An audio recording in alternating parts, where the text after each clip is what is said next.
Hey everybody, Mark Herman, aka LA Bengals fan on most of the major platforms, and I'm joined here with super fans Heath Goldman and Jake Circus of the Jake Circus podcast. And this is we're going to call it the Super Bowl preview, Senior Bowl. We'll touch on the Senior Bowl preview, Jungle Talk. Yeah, all right, who day. So, did everybody enjoy watching? I just want to get this. Did we enjoy watching the fall of the Ravens? Was that something Lamar? I I kind of mean, yes, because they've had, I think the 2019 Ravens and this Ravens team had a better roster than any of the three last Bengals teams, and both of those Bengals teams got further than them. So that's a little funny. But no, like we're on to next year. The Bengals and the Ravens from a rivalry perspective, you can look at it however you want. They've swept us. They swept us this year. We swept them in 2021. Like it's a good rivalry. And look, yeah. we going into next year, we I think have the upper hand. They are going to have to replace, I think, the best assistant coach in the NFL and Mike McDonald. So we'll see where they go. But yeah, it's not, it's not looking pretty in Ravens world. Lamar's cap is going to keep going up every single year, as is Joe Burrow. So look, it's a year to year league. I like the Ravens. I didn't think they were going to be that good this year, and they were one of the best teams in the league. But as Billy Bean said, if you don't win the last game of the season, nobody gives a shit. That's you know what they had the better roster.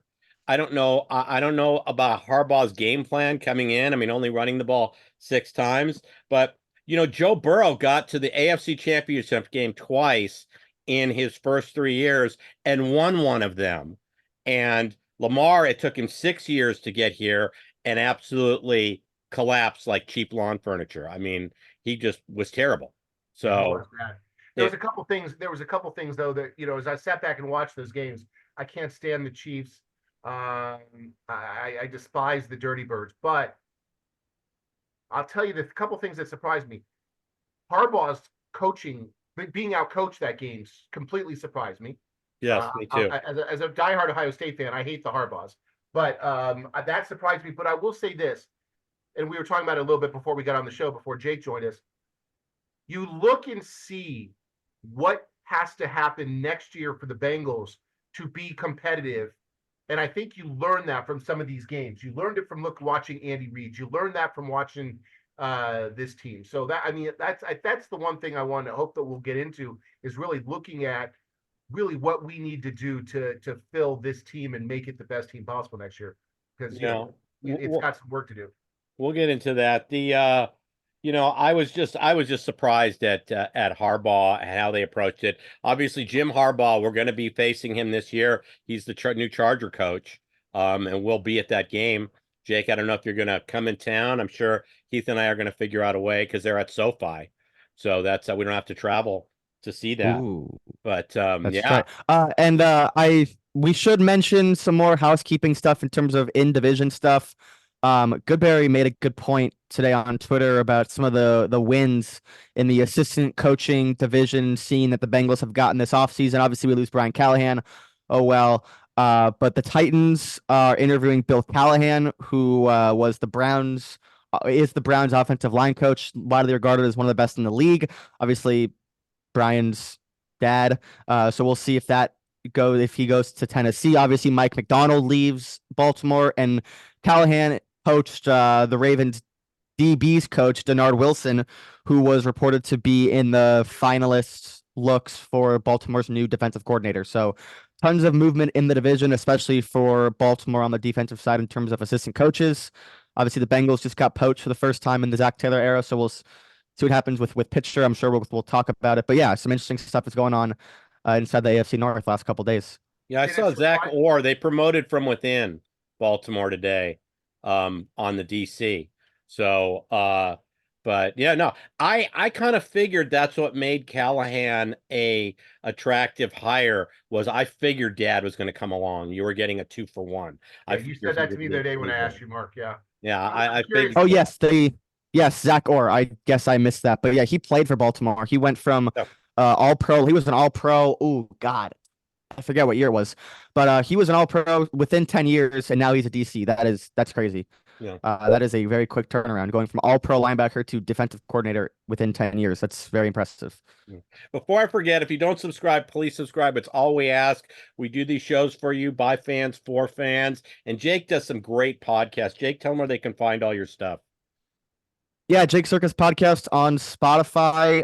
Hiatus, I guess. Well, we'll see when we bring it back. We'll do a Super Bowl episode. We'll talk about the Super Bowl relapse and stuff, and then maybe go into hibernation for a little bit. But follow me on Twitter at Jake Circus. All my stuff is on there. It is hoop season. It is almost baseball season. It's almost Masters season. So a lot of fun stuff to look forward to as we enter into the sunny spring of the NFL offseason. And March Madness. So yeah, hoops. I said hoops. Yeah. When I say hoops, and I tweet the word hoops a lot on Twitter or X or whatever, I mean college hoops. I do not mean NBA. Hoops is college basketball. Good man. The NBA is not hoops. That's just a bunch of athletes. That's not hoops. I'll have to get you into I do a big NCAA pool on CBS, so we'll have to get you invited in that. So you can play up to 4 cards too. So was Calahan being poached, or said differently, was one of our coaches being poached? Was it a surprise that it was Calahan and not maybe Lou? I'm just curious what your thoughts are. No, Calahan has been widely regarded across the league as a very intelligent mind. I remember we were talking Super Bowl stuff. I remember when he was him and Lou were finalists. I think Lou was a finalist for Arizona, I want to say. Yeah. They ended up choosing Gannon, which I think was a home run, great hire. But when I was at the Senior Bowl in 2020 when Herbert was there, and Calahan and Taylor and Lou were there after the Bengals finished 2-14, I think they finished 2-14. And Calahan and Herbert had such a good relationship. Like it was so mutually impressive, the things that they were saying about each other. And I was like, damn, like that's, cool. But yeah, across the league, Calahan is a stud.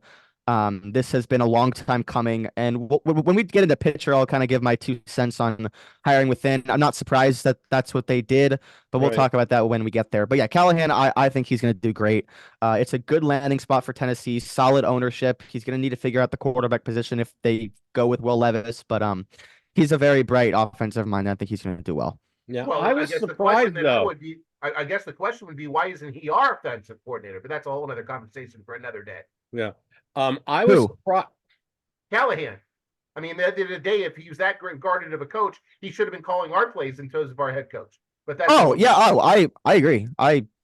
You guys know how I feel about Zach. I completely agree. But like I feel like, and like if we go into pitcher, like it's gonna be the same stuff. Like they bring in a guy within, and Zach Taylor is gonna be pulling the strings. Like I go back and look, the teams that have won Super Bowls that are not Tom Brady and Mahomes in the last 10 years, they've all had a scheme change within like 3 years of going to and winning the Super Bowl.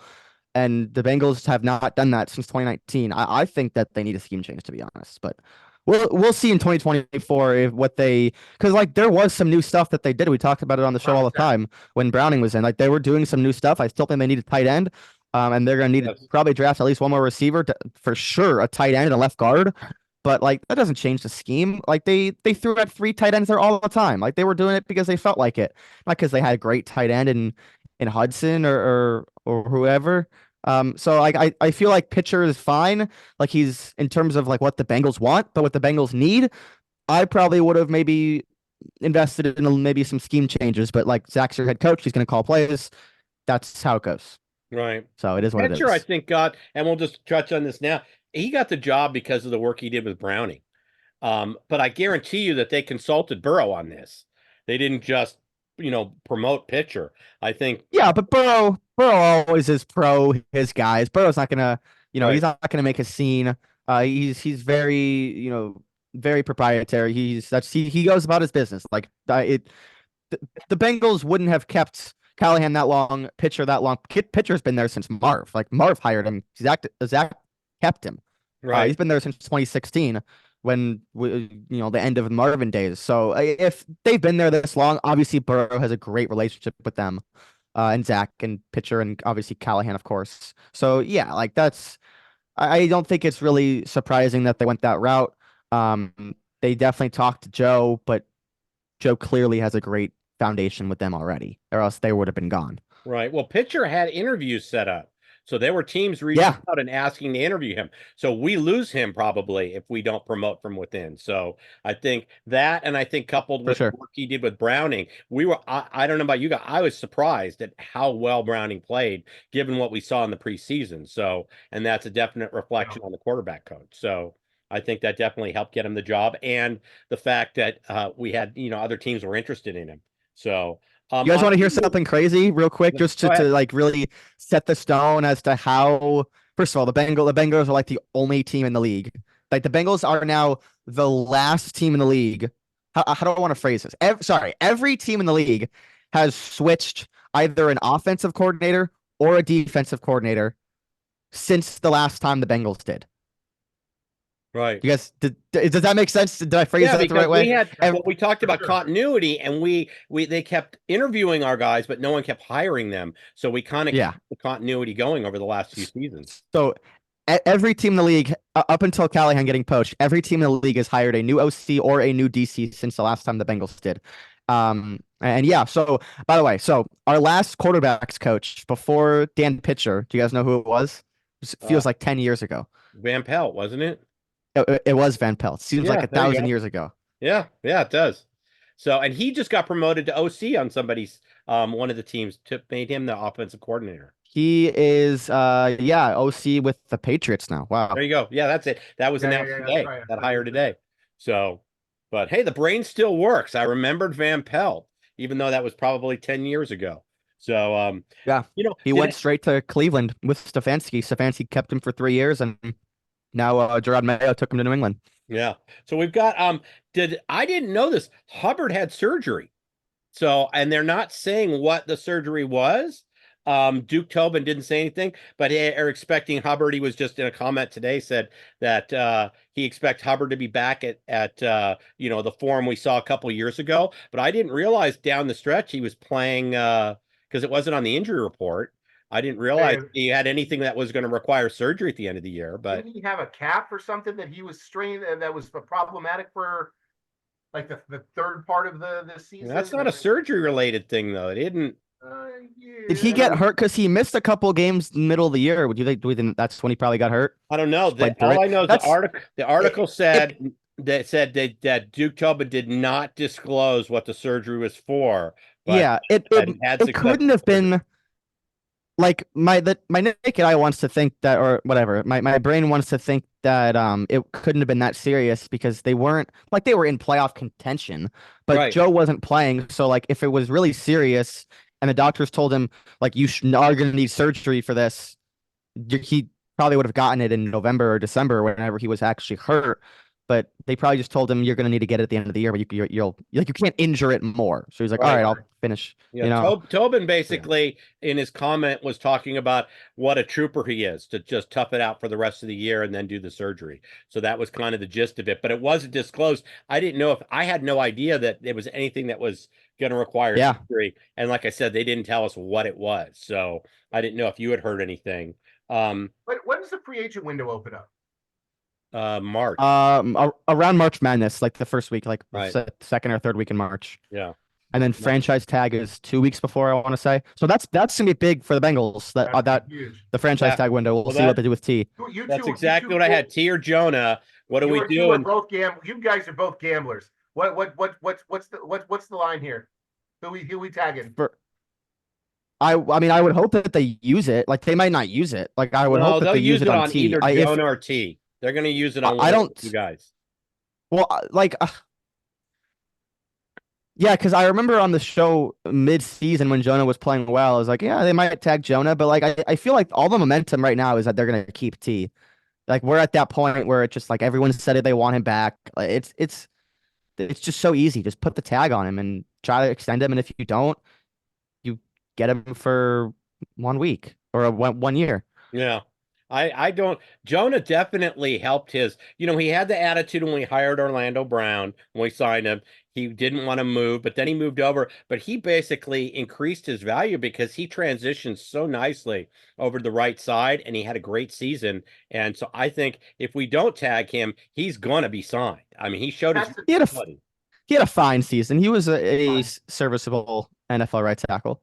The pessimist in me says that he was that our a huge upgrade at left tackle really wasn't that much of an upgrade over Jonah Williams. Looking back on it, I know I'm playing Monday morning quarterback, but I mean, Orlando Brown was not something that special this season. No, and he's not going to be. He's not an all-pro anymore. He's not. The Bengals gave him a lot of money because they needed stability at that position, and they got it. He's going to be healthy. He's going to play a fine to good left tackle. And like that's what they need. Like the Bengals are not going to ever be built with the Lions offensive line. Like the Chiefs offensive line is going to get worse. Tooney's older. Tooney's now hurt and missing the Super Bowl, which we will talk about. Right. Other than that, the Chiefs O-line, but not any good. People think it's really good. It's not. Like this is not a team in the Bengals that are going to ever have a top 5 O-line because they have a top 5 quarterback. Like it's hard. Like you can't really build an elite offensive line. So like the Bengals are now trying to do and just get as much stability at that position as they can possibly have. And I think they're almost there. If they figure out something with Jonah, that's fine. They have Orlando Brown for a few more years. They're going to need to draft a left guard. I think Kappa's fine at right guard and Karras is probably a fine center if he's your worst lineman. But like, it's never going to be a top unit. It doesn't need to be. But Right. you know, Jake, I've learned not to argue with you because you know so much more than most people, including myself. But no, I'm not being sarcastic about this. Here's my question: you make a comment like the Chiefs line isn't that good, and you must be looking at it from statistics. But you watch what they've done in the playoffs, whether it's scheming or what.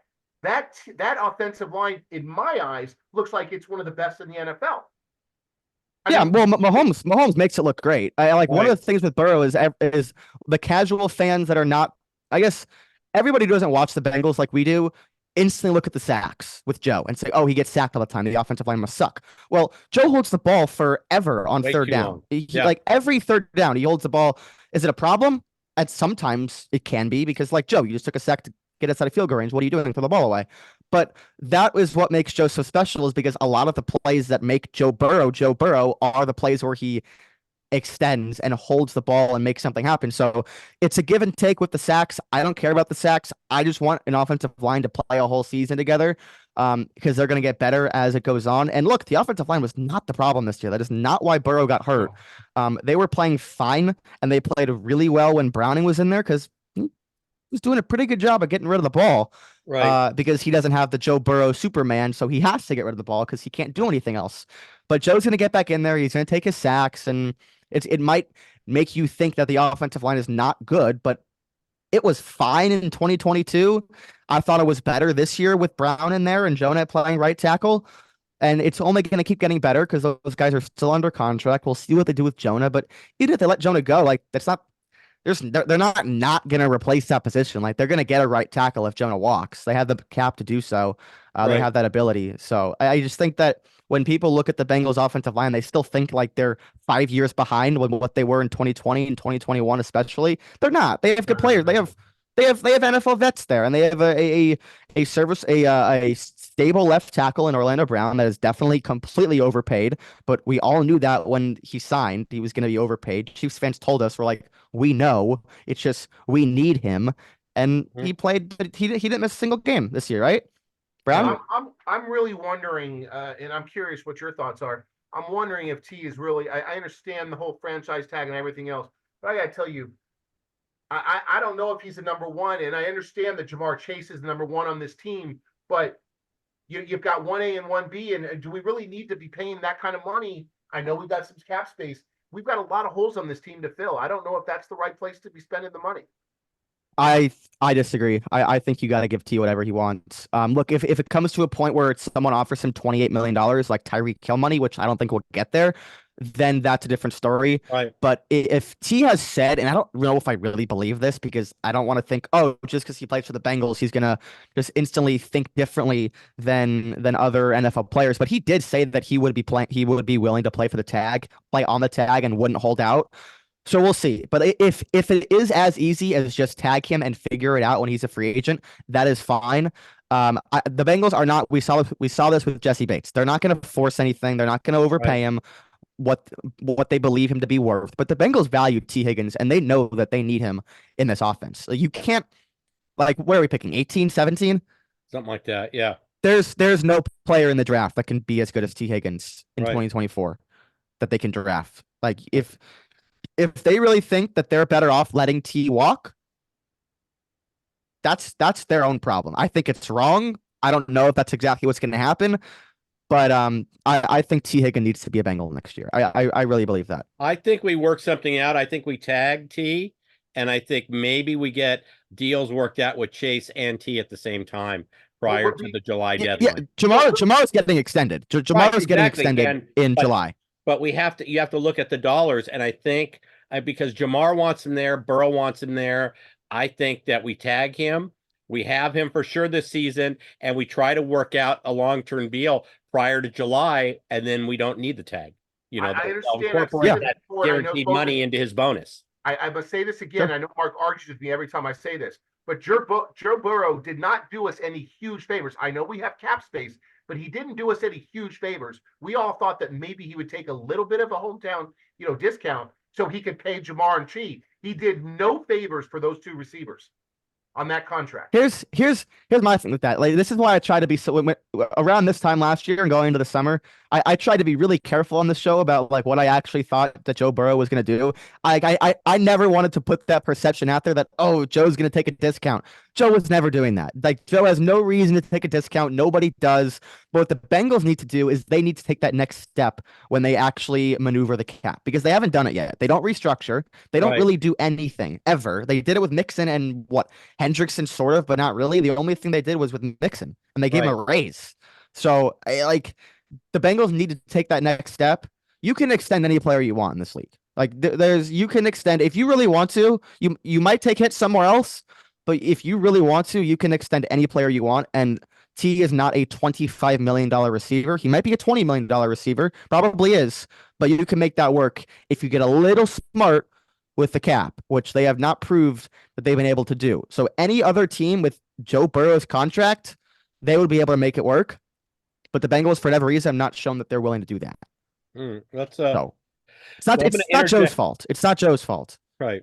I'm going to interject real quick because we got DJ Reader. We have to either replace or gone. He's probably gone. So I'm going to give you two names. I'm going to give you two names to look at because they've shown some stuff this week at the Senior Bowl practices. Michael Hall from Ohio State might be if he's there for us, might be, and then Christian Haynes, the guard from UConn, has been versatile, can play guard or tackle. So those are just a couple names, guys you can watch this weekend that are possible candidates. At the Senior Bowl. So Hall, I love Hall. I've been watching him for a number of years at Ohio State.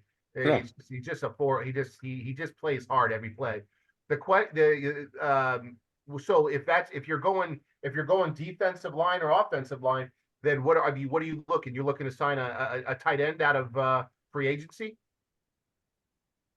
Well, it depends. Like, they're gonna have to wait to see what these guys do with the combine, especially for the tight ends. I think defensive end pass rusher is top at 18 or 17 or wherever the hell they are.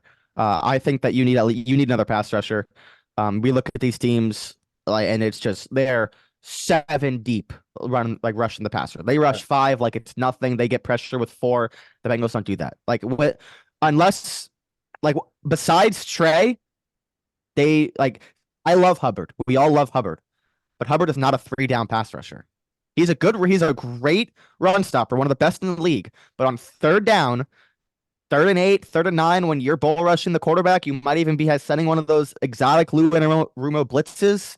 The Bengals are at a disadvantage on those downs when Hubbard is out there. You need someone to take his place. He's not that. He's never really been that guy. Now you're in a spot in a state of the league where you, for 4 consecutive years with a good team, have been bad at getting consistent pressure. They're a step below every other elite team in the league.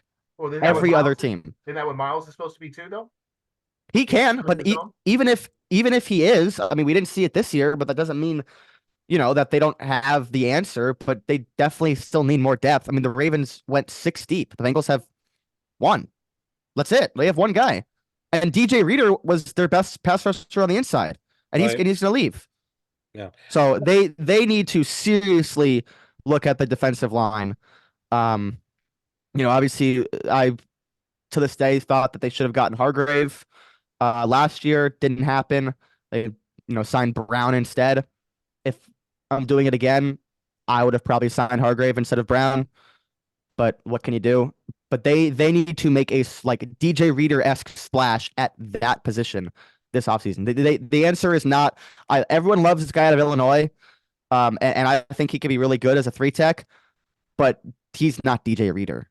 And I don't know if anyone out there in free agency is, but you need an NFL veteran to come in there and give you 17 games of 35 snaps a game at that position and be more than serviceable, be like a presence. Because Right. the Bengals' run defense with DJ Reader last year was still awful. Awful. Right. And Hubbard too. And if Hubbard's getting less snaps because he can't pass rush, I You don't know. don't think they re-sign Reader coming off this injury, depending on what his health is? I would be surprised if they have faith in him coming off this injury. I mean, that wouldn't be the move I make, but who knows? I don't know anything about like whether or not he's the same guy post injury. It's a what is it? Torn quad? Right. Torn quad? Yeah, he's old. Like this is gonna be his 3rd contract in the league. It's a big boy too. It's, yeah. So we'll see. All right, let's jump into the Super Bowl now. One of the things that surprised me, and it was why my money was on the Ravens, was because with Tooney was out, and I really thought this Ravens defense would get to Mahomes. Mahomes is so good at getting rid of the ball. And before I forget, one of my favorite sound bites of the week was what's his face on ESPN, the former Steeler. On one of the shows was saying, that Mahomes was the GOAT. And he said, Lamar not delivering showed you that there's nobody in the AFC that's at Mahomes. It's Mahomes and everybody else. And then he said, it was Ryan Clark. And then he said, Ryan Clark. Yeah. And then he said, if you're going to pull anybody else into the conversation, the only one you can pull in is Joe Burrow, because he's the only guy who's shown he could slow his heart rate down and compete at that level. So no one wants to admit it, but like he's right. Like guys, 100%. time and time again have gone up against this team, and it's not just Mahomes. It's just like the Chiefs' enigma in general. And the Bengals haven't cared. Like, right. There's a world where the Bengals are 4-0 against the Chiefs the last 3 years. Yeah. No, it was. I don't count the game that was played. The Bengals had a 14-point lead, like in Arrowhead with Jake Browning against the Chiefs. Like, come on, dude. Like this team, like they love playing the Chiefs. No one else does. The Bengals do. So, but part of it. And I'm before we get into the Super Bowl, did we focus too much on building a team that could beat the Chiefs and not build a team that would win the North? Because that's really the first step of winning the North, and we didn't. So I don't know if those two things are mutually exclusive, because I think that the Chiefs, like other than having Mahomes, like this year they've had a really good defense. They figured out how to run the ball. Right. I agree with you. I was going to wonder. I don't really think that the Bengals need to change their strategy of building the team to win in the North, because they've won the North the last 2 years, and they would have been in a spot to do it again if Burrow hadn't gotten hurt. So I don't think that they're behind. Like they went 1-5 in division games this year. That sucks. Like it's terrible. What are you going to do? But they were, obviously they weren't. I think they went 4-2, 5-1 in 2021, and 3-3 last year. So they're not like bad in division. They just had insanely bad luck this year after a couple of good years of some certainly good luck. I don't think the team building strategy is flawed or anything. I just think that they have holes that they need to fill, regardless of who they play. And certainly they have holes to fill. They're gonna have some shit to do this offseason. Yeah, no question. You look and read about a lot of this stuff that people are bitching, complaining about. Oh, we should have never let Von Bell go. Should have let Jesse Bates go. I'm thinking to myself, it's all about money and building a squad.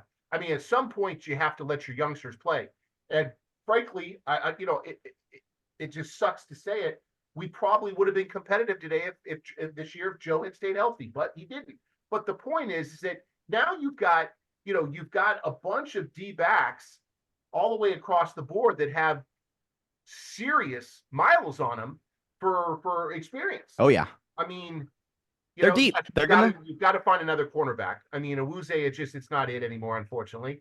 But I mean, on the backside of the ball, and you can debate. I'm linebacker. I'm blanking on his name right now. Pratt. I mean, at some point, I hope somebody teaches him how to wrap up. But if we could get him to wrap up and understand some coverage, the backside of the line, the backside of our defense is not the issue. I mean, we really have to build the defensive line, and we've got a few spots obviously on the offensive line. It starts with the pass rush, like Jake was saying, because if you'll make your secondary look a lot better when you rush the quarterback better. So everything starts there in the trenches, and I think that's where we're going to be headed in the draft. But we'll get a big another part of it is not just that the Bengals starters were bad. I don't think that's the case. I thought they were like pretty healthy throughout the year. Hendrickson finished first or second in the league in sacks. The starters weren't bad. I mean, Nick Scott was awful. And Ozier was bad when he came back. But the Bengals had no depth up front. So when teams would have like a good first half running the ball, they would keep doing it, and the Bengals would have to sub, and the subs were awful. Like, how many times have you seen, one of the film guys on Twitter say how bad Zach Carter has been? Sample was awful. Like those guys that they've taken on day 3 in the last 3 years have been terrible. They're probably going to get cut. You need to reset that. Reset the wheel here, draft some younger guys for depth, and rebuild that defensive line. It's not that they need a splash star, but you take a guy in the first round with tools who jumps off the page, like Myles Murphy, who I still believe in. But if we get to July and August and Myles Murphy is the 3rd, 4th pass rusher on the chart, I'm feeling pretty good because he's going to be 22. It's his pop year. The term breakout age that everyone loves to go, when they talk about college guys. Murphy had an insane breakout age at Clemson. He's going to get better. And I don't want them to be in a situation where they need to put all this pressure on him to have a double-digit sack year in his first year starting, because he's going to probably start next year, whether it's on the inside or whether it's, on the outside, because I expect Hubbard to play less. I really do. I think that is an organizational decision they have to make. As much as everyone loves him, he's just not getting it done, in both parts of the game. Right. Great. No. All right. Well, let's jump into the Super Bowl. What are you going to give us any picks that you like? I like the over. I mean, yeah, I like the over too. I don't bet on the coin toss. That's my advice for everyone. Yeah, some of those prop bets are so stupid. Don't bet on the coin toss. Bet, you can bet all day long with 50-50 bets. The idea is to pick something you really believe is leaning your way. So yeah, I hate both these teams. I despise both these teams. If you want to who do I hate worse? If you want to lay a minus 115 on a coin toss, I'll give you heads or tails. DM me on Twitter. We'll make something happen. I'll take your bet if you want to lay minus 115 on a coin toss. Right. I lean over. I took the Niners 2-1 to win the Super Bowl a couple weeks ago, and then I took McCaffrey plus 550 to win MVP before the conference championship game. So we'll see. I mean, I think a spot there. Hope they win. Put a little bit on it. So that's kind of what I have. I do lean Niners. I think the Niners win. I lean Niners too. I think they get a little payback. I think this is I think maybe this is the year for them. So I lean Niners. I will tell you something, though. A team that's more upset and hates the teams more than us, and it's in their stadium, is the Raiders, because they hate the Niners and they hate the Chiefs. And not only do both of those teams they're in their stadium, and the Chiefs are using their locker room. So, from a Raider standpoint, this is the absolute worst matchup to be in their stadium playing. So, because the reason there was no SoFi deal with two teams is the Niners and the Raiders would not share a stadium together. That's just never going to happen. So that's why the Bay Area couldn't keep the Raiders. So speaking of the Raiders, they just hired Cliff Kingsbury as their OC. Yeah. He's back from Bangkok or wherever Marvin Lewis he was last year. And Marvin Lewis is their assistant head coach or something. Didn't he get up today? Yeah. So that organization is just, other than having a beautiful stadium in a wonderful city, it's just a disaster. Well, I'm going to give Mark Davis credit.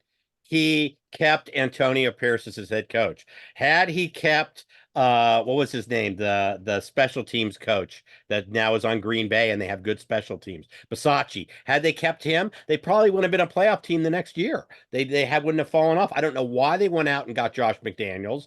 And that was a complete disaster. And this time they actually looked and said, well, they had an interim coach that did a great job. Antonio Pierce did a great job with that team, considering everything. So that was a move they had to make. That was a move they had to make. Well, they were making the up for the one, Bisaccia so, thing. Yeah, exactly.